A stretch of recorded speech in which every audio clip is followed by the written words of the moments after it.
Mister ladies channel viewers அனைவருக்கும் வணக்கம்.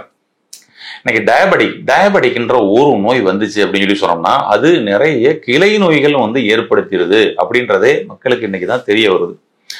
ஏன்னா வெறும் சர்க்கரைக்காக தான் மருந்துகள் மாத்திரைகள் சாப்பிட்டுக்கிட்டு இருந்தாங்க. இப்ப சர்க்கரையோட அளவு பாத்தீங்கன்னா சில பேருக்கு கட்டுக்குள் இருக்குது, ஆனா கிளை நோய்கள் பெரிய இருக்குது. சில பேருக்கு சர்க்கரை நோயும் கட்டுக்குள் வரல, ஆனா கிளை நோய்களும் இன்னும் நிறைய சேர்ந்துருச்சு. அதனால ஒவ்வொன்றுக்கும் தனித்தனியாக இன்னைக்கு மருந்துகள் மாத்திரைகள் எடுக்கக்கூடிய இன்னைக்கு சூழல் இருக்குது. 5 mgல ஆரம்பிச்ச நம்ம இன்னைக்கு 500 mg வரைக்கும் நம்ம போயாச்சு. ஆனா HbA1c லெவலும் குறைஞ்ச பாடு இல்லை, ஆனா நம்மளுடைய சர்க்கரையின் அளவும் கட்டுப்படுத்தின பாடு இல்லை. அந்த வகையில பார்த்தோம் அப்படின்னு சொல்லி சொன்னோம்னா இது பொதுவாக இந்த ஒரு சர்க்கரை நோய் அப்படின்றது நம்ம உடம்பில் இருக்கக்கூடிய ஒவ்வொரு அணுக்கள்லையும் டேமேஜ் ஏற்படுத்துது அப்படின்றதுதான் என்ற நிலை.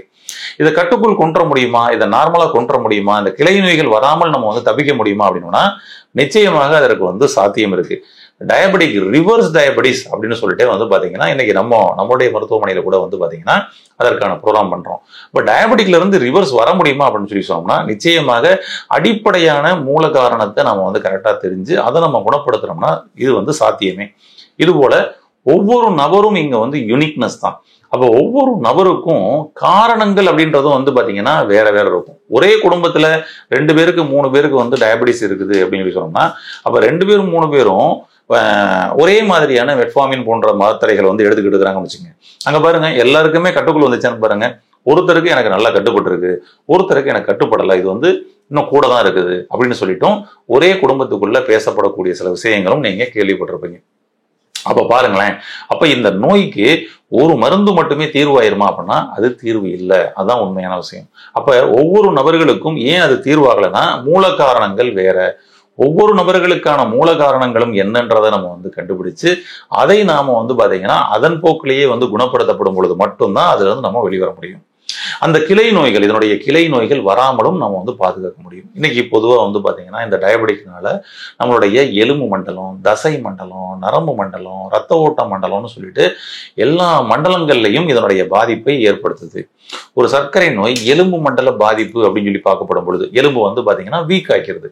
போன் ஜாயின்ஸ்ல எல்லாம் பெயின் வருது, போன்ல எல்லாம் பாத்தீங்கன்னா நல்ல பெயின் வர ஆரம்பிச்சிருது, உளைச்சல் வருது, சோர்வாகுது, உடல் உளைச்சலுடன் கூடிய வலி அப்படின்ற மாதிரிலாம் அவர்களுக்கு ஏற்பட ஆரம்பிச்சிருக்குது. அதே போல நரம்பு மண்டல பாதிப்பு அப்படின்னு சொல்லிட்டு இந்த டயபெட்டிக்னால பாத்தீங்கன்னா நர்வஸ் பாத்தீங்கன்னா வீக் ஆயிடுச்சு. நர்வஸ் வீக் ஆயிடுச்சு, நரம்பு தளர்ச்சி ஏற்படுது, நரம்புகள்ல நடக்கக்கூடிய அந்த சிக்னல்கள் பாத்தீங்கன்னா ரொம்ப வேகமா இல்லாம ஸ்லோவா நடக்குது அப்படின்ற மாதிரியான சில விஷயங்கள்.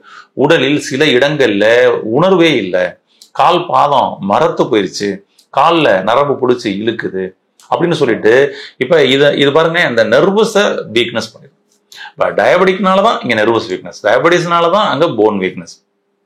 பேருக்கு மசில்ஸ்ல அங்க பாத்தீங்கன்னா அடுத்து மசில்ஸ்ல இந்த சர்க்கரையின் அளவு கூடப்படும் பொழுது உங்களுடைய மசில்ஸ் பாத்தீங்கன்னா கொஞ்சம் கொஞ்சமா தசை இழப்புகள் ஏற்பட ஆரம்பிக்குது, உடல் மெலிய ஆரம்பிக்குது. அது மாதிரி நம்மளுடைய சர்க்கரை நோய் பாத்தீங்கன்னா தசையின் மீது, மசில்ஸ் மீது நமக்கு பாத்தீங்கன்னா தாக்கத்தை ஏற்படுத்தப்படும் பொழுது அவர்களுக்கு தசை இழப்பு அப்படின்றது ஏற்பட ஆரம்பிச்சிருது. அதாவது வெயிட் லாஸ். இந்த வெயிட் லாஸ் அப்படின்றது பாத்தீங்கன்னா ஏற்பட ஆரம்பிச்சிருது. இப்ப சர்க்கரையினால வெயிட் குறைஞ்சு போச்சுங்க அப்படின்னு சொல்லிட்டு இன்னைக்கு நிறைய பேர் பார்க்க முடியுது. அதாவது ஒரு கூட்டத்துல பாத்தீங்கன்னா ஒருத்தர் ஒல்லியா இருக்கிறாருன்னா அவர் பார்த்து என்னப்பா சுகர் இருக்கா செக் பண்ணியா அப்படின்னு சொல்லிட்டு இன்னைக்கு எல்லாரும் சொல்லக்கூடிய ஒரு சூழல் இன்னைக்கு ஏற்பட்டிருக்கு. ஏன்னா நார்மலா ஒருத்தருக்கு வெயிட் குறையறதை விட டயபெட்டிக்னால வெயிட் குறையறத ரொம்ப அப்பட்டமா அப்படியே காமிச்சு கொடுக்கும். அப்ப சர்க்கரையில் மிக முக்கிய ஒரு பக்க விளைவாக இன்னைக்கு இது ஏற்பட ஆரம்பிச்சிருது. அதே போல ரத்த குழாய்களில், ரத்த அணுக்களில் இங்கெல்லாம் பாத்தீங்கன்னா இதனுடைய தாக்கத்தை ஏற்படுத்த ஆரம்பிச்சிருது. ரத்த குழாய்களில் ஏற்படும் பொழுது அதுவும் பாத்தீங்கன்னா பலவீனமாகி அது வீங்க ஆரம்பிக்கிறது, வெரிகோஸ் வெயின் போன்ற பிரச்சனைகள் வர்றது, அந்த ரத்த அணுக்களினுடைய பற்றாக்குறை ஏற்பட ஆரம்பிக்கிறது. இப்படி ரத்த அணுக்களில் முதற்கொண்டு பற்றாக்குறை ஏற்பட ஆரம்பிச்சது.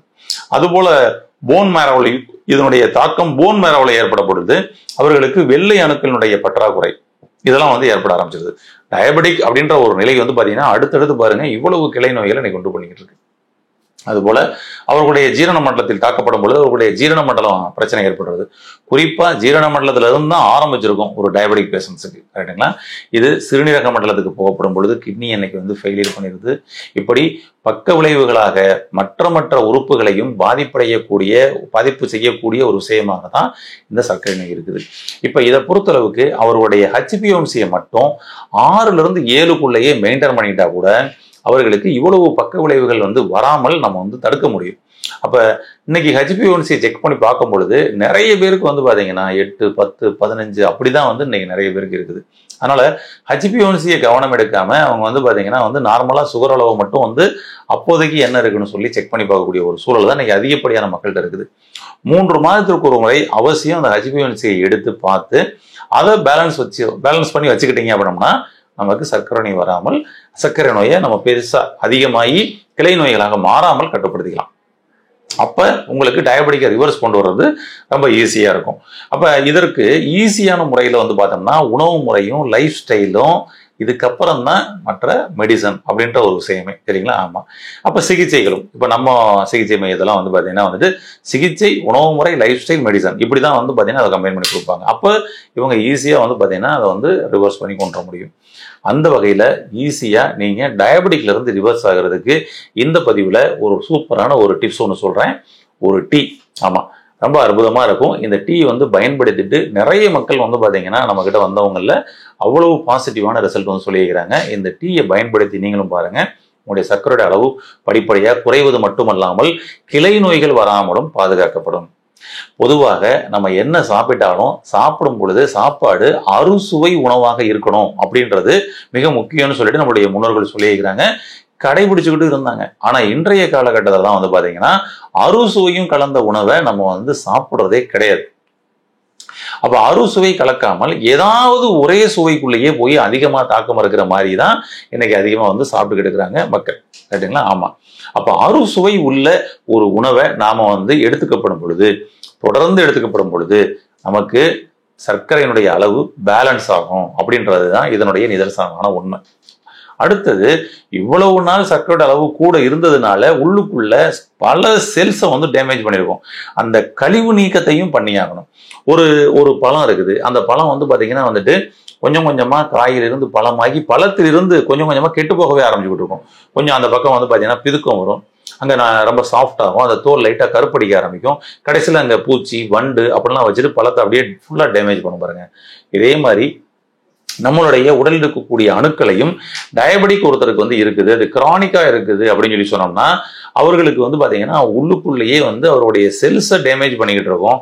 ஆனா நமக்கு வந்து பாத்தீங்கன்னா வெளியில காமிக்குதோ அப்பதான் பிரச்சனை, இப்பதான் ஆரம்பிச்சிருக்குன்னு சொல்லி தான் நம்ம நினைச்சுக்கிட்டு இருக்கோம். அப்ப வெளியில் தெரியக்கூடிய காரணிகள் வருவதற்கு முன்னாடி உட்புற காரணிகளாக உள்ளுக்குள்ள அழிஞ்சுக்கிட்டு இருக்கக்கூடிய செல்ஸையும் நம்ம வந்து பாதுகாத்தாகணும். அந்த வகையில நம்மளுடைய அறுசுவை உணவாக இருக்கக்கூடிய நெல்லிக்காயை நாம இதுல வந்து சேர்த்துக்க போறோம். நம்ம இந்த டீக்கு அற்புதமா இருக்குங்க, அறுசுவையும் நமக்கு வந்து கிடைச்சிருங்க இந்த நெல்லிக்காய் மூலமா. ஒண்ணு.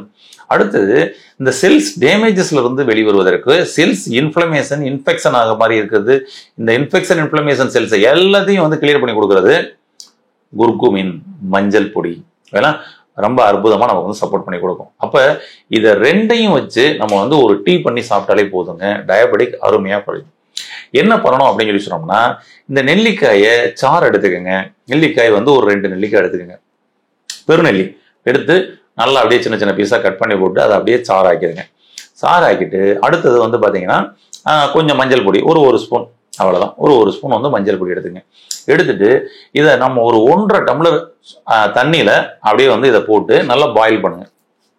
பாயில் பண்ணீங்கன்னா அழகா வந்து பாத்தீங்கன்னா இது 2 நல்லா மிக்ஸ் ஆகி சூப்பரா ஒரு கோல்டு கலருக்கு வந்துருங்க. ஆமா, ஒரு தங்கமான டீ அப்படின்னு சொல்லி சொல்லுவோம், தங்க டீ அப்படின்னு சொல்லுவோம். ரொம்ப அற்புதமா இருக்கும் அந்த டீ. ஆமா, இது 2 மட்டுமே போதும். இந்த நெல்லிக்காயும் மஞ்சள் பொடியும் கலந்த இந்த கோல்டன் டீயை தினம்தோறும் காலையில எம்டி ஸ்டொமக்ல நீங்க எடுத்துட்டு வாங்களேன், எப்படி இருக்குன்னு பாருங்க. அடுத்தது, நைட்டு சாப்பிட்டுட்டு தூங்க போறதுக்கு முன்னாடி இந்த டீயை வந்து எடுத்துக்கங்க. என்ன மாற்றம் நடக்குதுன்னு பாருங்க. உங்க உடம்புல உங்களுடைய ஸ்கின்ல அந்த வந்து சேஞ்சஸ் தெரியும். உங்களுடைய ஸ்கின் அப்படியே சைனிங்கா மாறும்.